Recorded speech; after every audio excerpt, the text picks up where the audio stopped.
Alright mga boss, welcome back sa ating YouTube channel. So for today's video po, magpapalit na po tayo ng ating gulong.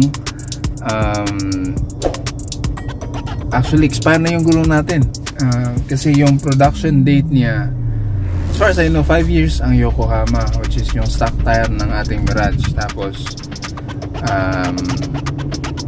production date niya is somewhere around October 2018.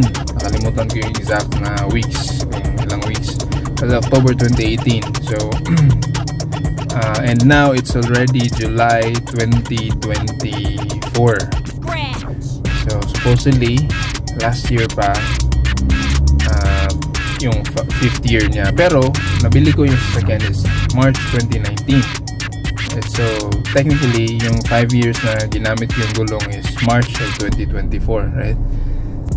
So yun lang yung sinunod ko. Tapos yun nga, kinapos sa budget, kaya yun, umabot pa hanggang ngayon, July.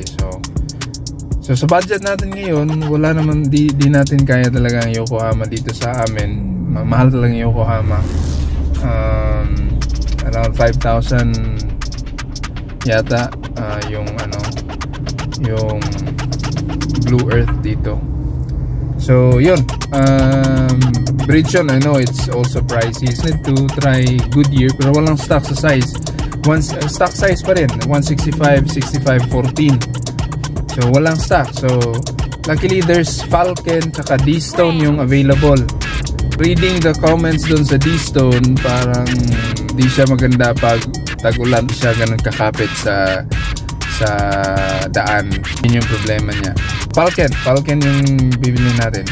Video ko mamaya, papunta na tayo. Yun ang gulong natin mga boss. Marami ng mga expire na nga ito nagka-crack na ng konti. So kailangan na talagang palitan.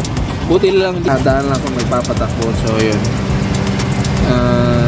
kailangan na palitan. May mga small cracks na as you can see.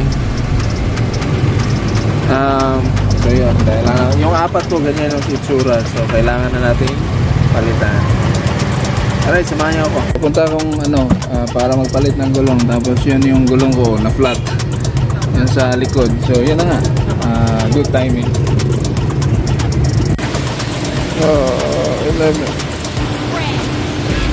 At dahil wala tayong kasama, so tayo lang magbibideo, pasok na tayo doon. Ito pala yung shop, Goodyear shop dito sa Dumaguete.